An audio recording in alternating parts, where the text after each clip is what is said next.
Sir, kailan kaya ang 10 years yun loan sa private lending institutions?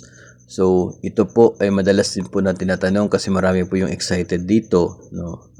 Actually, this is for those who are in need na talagang gusto po na makapag-loan to higher amount with the same deduction para may pagtustos. No? So, ang sagot natin dyan ay hindi tayo sure. No? Hindi tayo sure kung kailan because we are not part of the planning ng DepEd at saka po sa meeting at agreement nila with the private lending institutions, pero posible po na siya ay mangyayari in 2026. Bakit?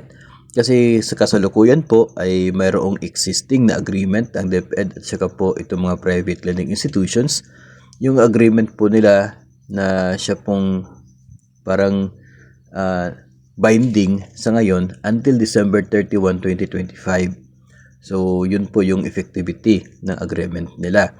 Ngayon, pagdating po ng January 2026, ay dapat po magkaroon ng bagong agreement sa DepEd at saka po yung mga PLIs.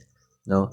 Bagong terms and conditions in the accreditation of ito pong APDS loans.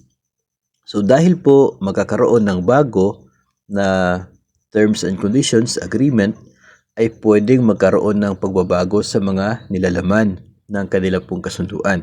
At kabilang po doon itong maximum number of years na loan term na offer ng mga private lending institutions for DepEd personnel. Posible po yon. Kasi kung maglalabas na DepEd order sa ngayon, increasing the maximum loan term up to 10 years, medyo kulang na. Pwede po gawin, kaya lang ay magkakaroon naman ng bagong agreement by 2026. So, parang kung sa Bisaya pa, parang apiki na yung oras. So, mas mabuti siguro na pwedeng gawin nila yon by 2026 kasabay sa bagong agreement ng DepEd at saka po ng bagong mga private lending institutions. So, magkakaroon ng panibagong accreditation sa mga PLIs ang itong DepEd.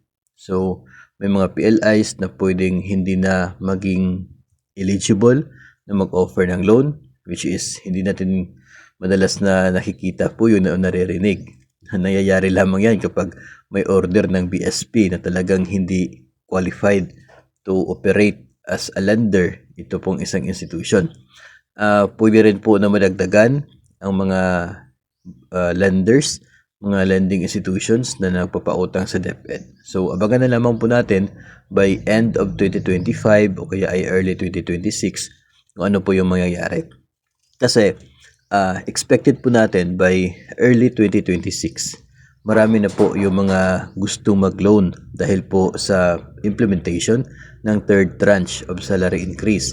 So, dahil marami ang mga gustong mag-loan, ay hindi pwede na walang existing agreement ang DepEd at saka po yung PLIs. No? Kasi mag-expire na by December 31.